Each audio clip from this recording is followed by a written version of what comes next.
Good evening and happy साबत church member. इस समय आप सबों को मैं स्वागत करता हूं। जितने परमेश्वर की उपस्थिति में हम आए हैं परमेश्वर का वचन को सुनने के लिए, परमेश्वर आप सबको आशीष दे।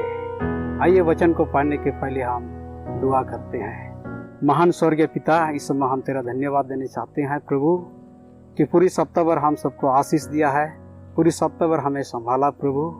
इस महामारी के वक्त में भी तूने अपना अनुग्रह का हाथ बढ़ा हम पर और हमें प्रभु बचा के रखा, इसके लिए हम धन्यवाद देने चाहते हैं। हे पिता परमेश्वर, इस समय हम दुआ करते हैं, हम प्रत्येक को पवित्र आत्मा उड़े ताकि जो भी वचन हम पढ़ेंगे उसको समझ सके और मसीह जीवन में इसको हम लोग प्रयोग कर सके और दिनों दिन मसीह में प्रभु हम आगे बढ़ सके, विश्वास में मजबूत बन सके।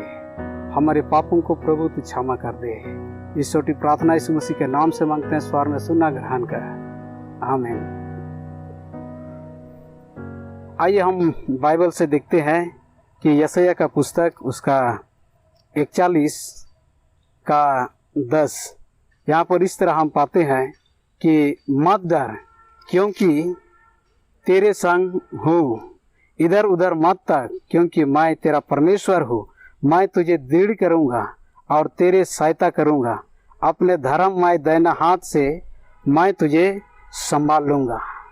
यहाँ पर पिता परमेश्वर ने इस्राएलियों के लिए एक बहुत बड़ी सुंदर वचन यानी वादा करता है इस्राएलियों के लिए कि मत डर क्योंकि मैं तेरा परमेश्वर हूँ, तुझे दृढ़ करूँगा और तेरा सहायता करूँगा और तुझे संभालूँगा।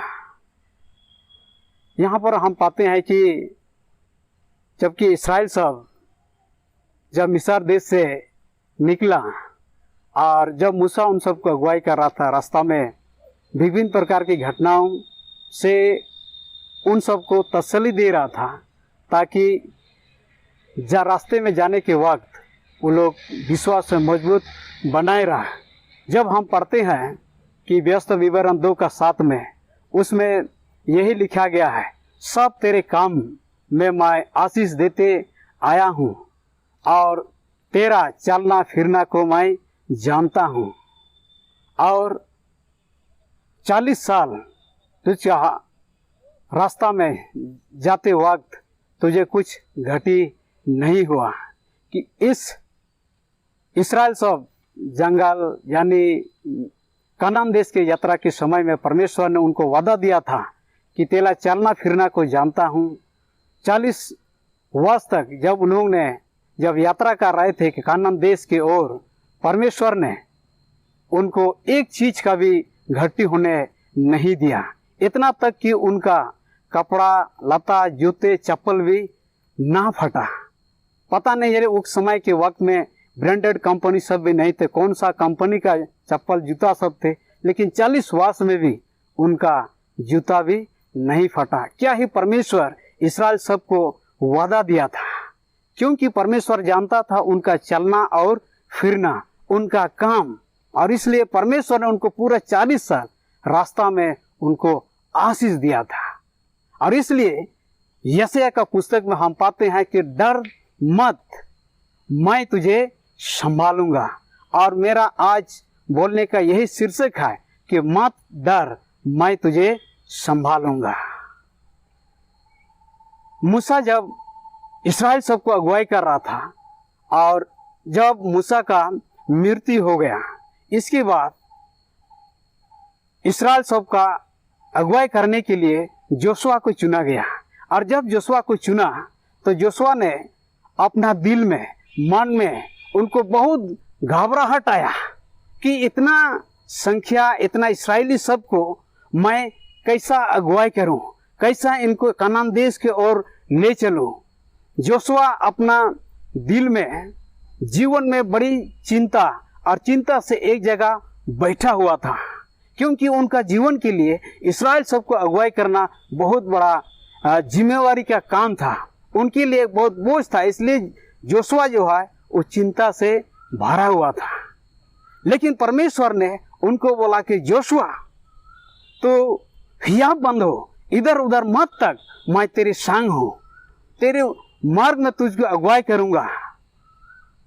और जब योशुआ अमोराइट के साथ युद्ध में जब लोग उतरा, उस समय भी परमेश्वर ने योशुआ को यही प्रॉमिस दिया, कि वादा दिया कि हिया बांध, मत डर, मैं तेरे संग हूँ, एक भी पुरुष तेरे सामने खड़ा नहीं हो सकता है। और योशुआ ने इस तरह वो परमेश्वर में बनाए रहा, विश्वास में मजबूत और परमेश्वर पर भरोसा रखा।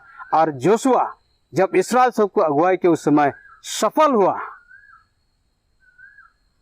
इसलिए कहता कि तू मत डर, मैं तेरे संग हूं। पिता परमेश्वर एक ही जो व्यक्ति है कि मददगार। इस धरती में, इस संसार में आपको अपना दोस्त भी छोड़ सकता है, बच्ची भी छोड़ सकता है, माता पिता भी छोड़ सकता है, कलीसिया मेंबर भी छोड़ सकता है, लेकिन एक ही व्यक्ति है जो पूरी जिंदगी भर आपको संभाल सकता है, आपका मुसीबत में बेड़ा पार कर सकता है। और वही एक ही व्यक्ति है, वो यीशु मसीह यानी परमेश्वर। उदाहरण के लिए कि एक परिवार में एक बच्चे थे और वे दोनों, माता और बच्चे, और जहाज पर चढ़ा, जो समुद्र का जहाज, और जब बैठे और बैठने के वक्त में बहुत बड़ा एक तूफान आया और तूफान के कारण जहाज हिलने लगा। अब बहुत सारे लोग ने जहाज से उतर भी गए। वो बच्चे जग गए। जगने के बाद अपने माता को पूछते हैं कि मेरा पिता कहाँ है। माँ ने उनको जवाब दिया, आपका पिता जो है जहाज को नियंत्रण कर रहा है। और ये सुन करके वो बच्ची ने सो गया, क्योंकि बच्ची का मन में डर था कि हम डूब जाएंगे, यानी नष्ट हो जाएंगे। लेकिन जब उनको माँ ने बताया तुम्हारा पिता जो है जहाज का नियंत्रण कर रहा है, उसको भरोसा मिला और बच्ची सो गया,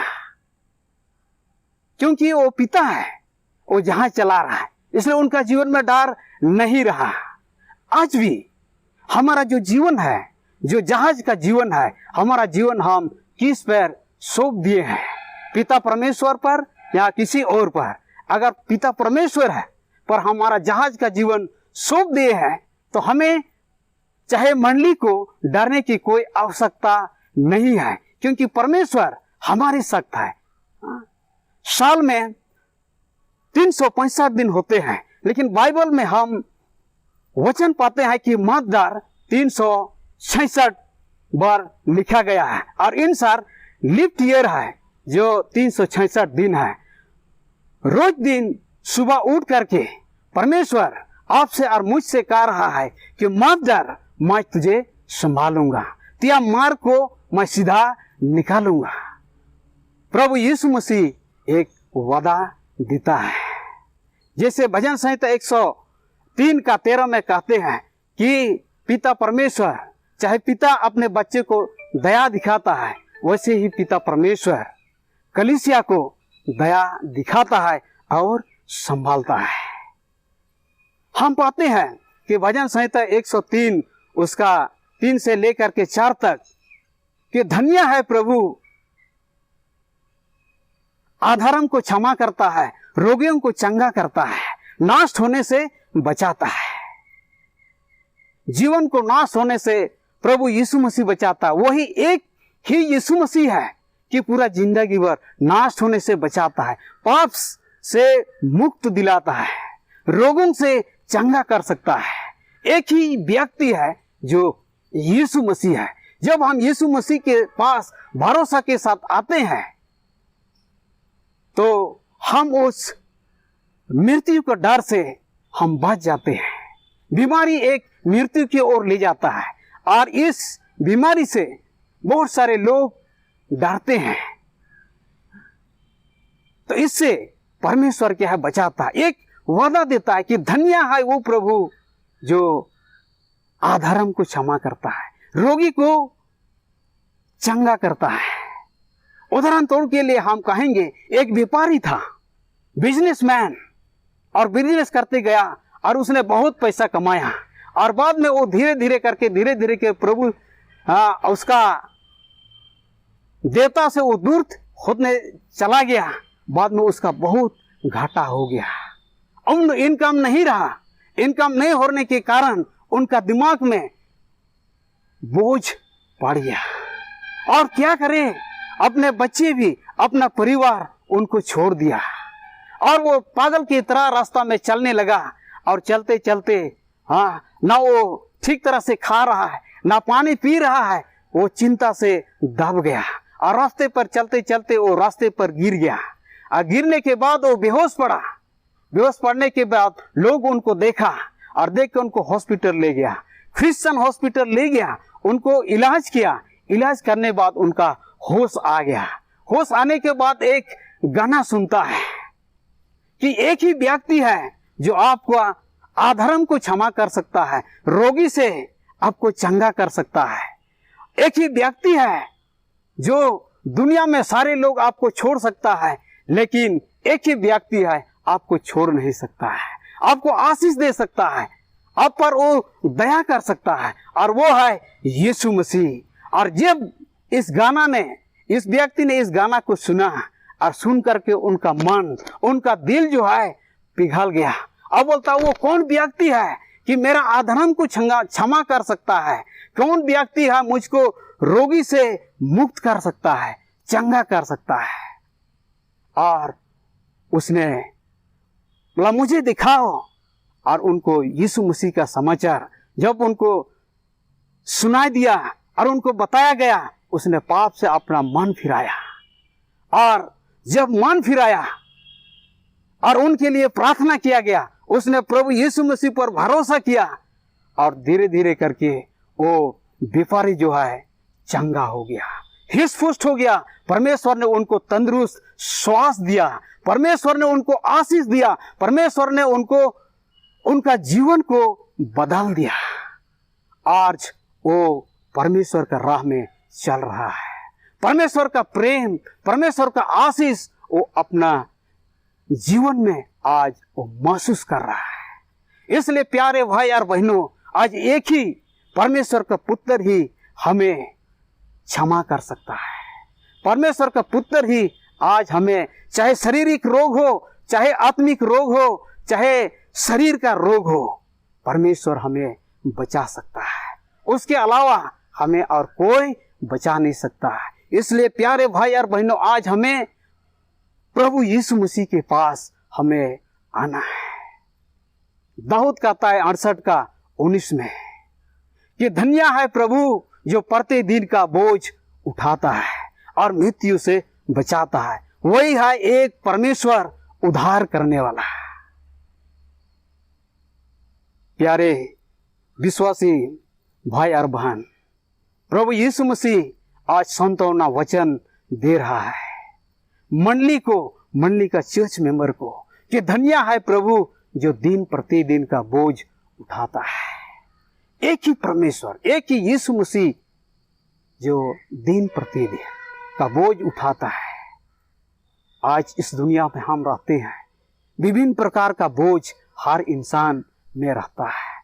किसी बच्चे को पढ़ाने का बोझ, स्कूल चलाने का बोझ, परिवार चलाने का बोझ, और विभिन्न प्रकार का बोझ है।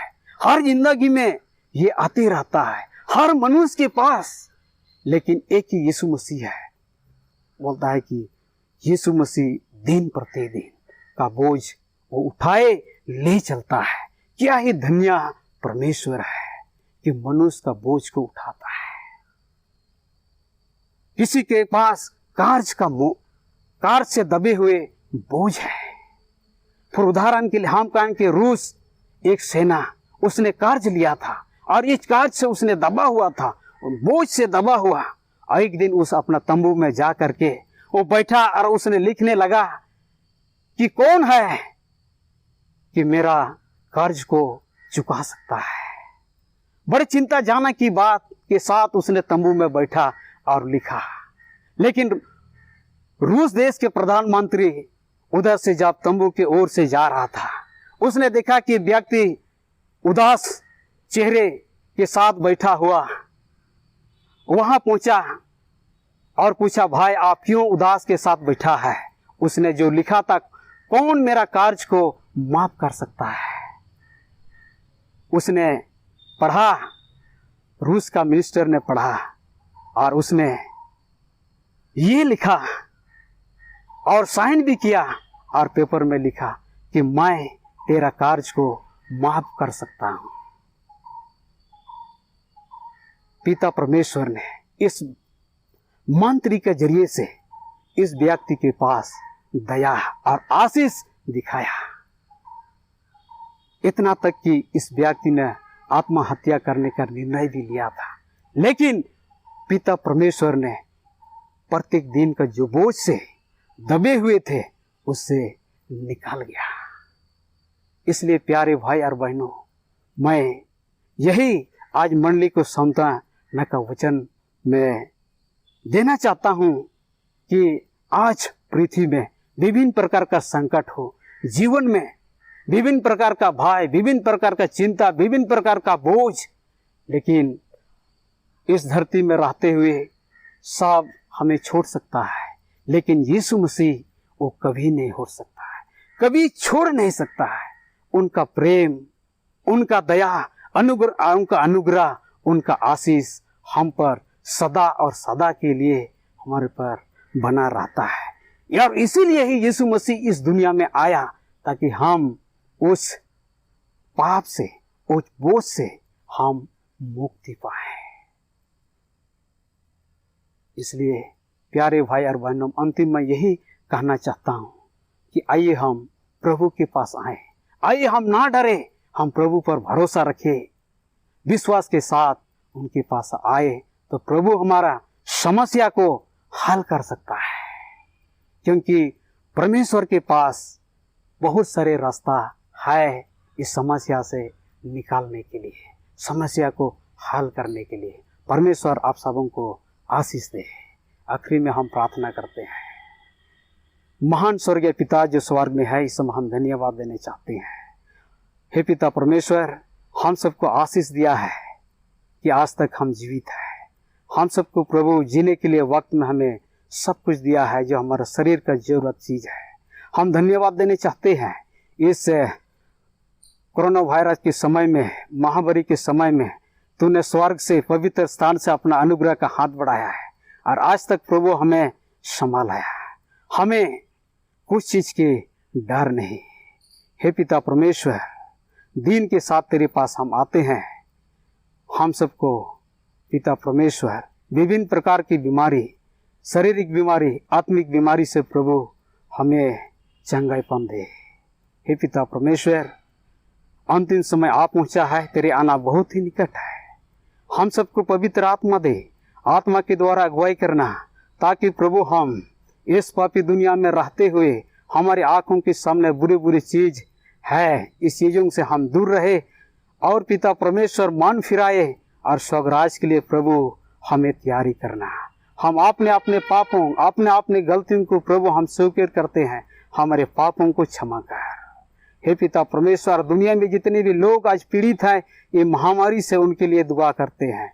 स्वर्ग पवित्र स्थान से अपना अनुग्रह का हाथ बढ़ा, दवाई पर आशीर्वाद दे, उसको खा करके शरीर में काम करे और यीशु नसरी के नाम में प्रभु उनको भला और चंगा कर दे। हे पिता परमेश्वर, तेरा आना बहुत ही निकट है, समय नहीं रहा, आज ही समय है प्रभु। हम सबको आत्मा दे, आत्मा के द्वारा हमारे मन हृदय को छू ले और बदल दे प्रभु। हम नम्रता के साथ तेरे रास्ता में प्रभु हम जा सके। हमारे पापों को क्षमा कर, हम सबको प्रभु तो आशीष देना। इस छोटी प्रार्थना यीशु मसीह के नाम से मांगते हैं, स्वर में सुना ग्रहण कर, आमीन।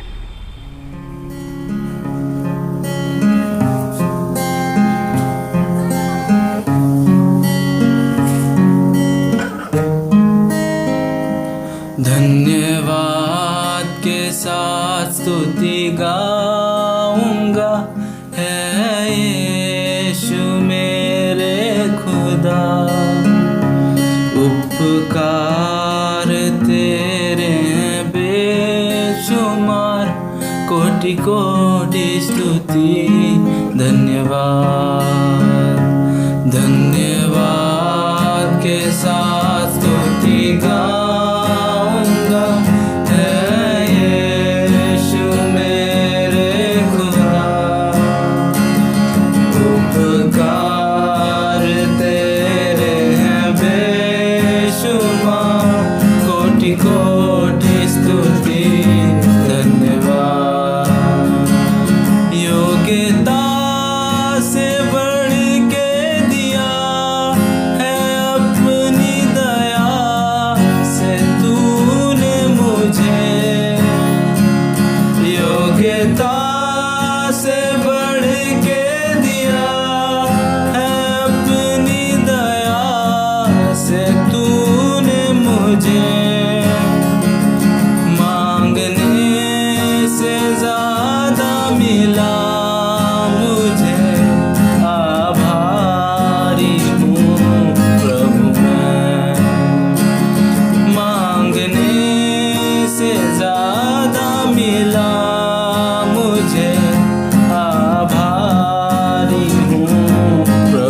साथ स्तुति गाऊंगा, है यीशु मेरे खुदा।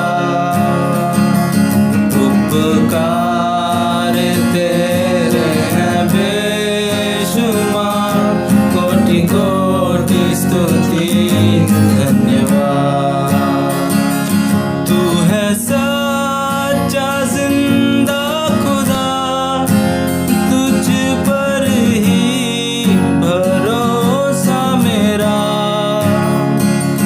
तू है सच्चा जिंदा खुदा, तुझ पर ही भरोसा मेरा।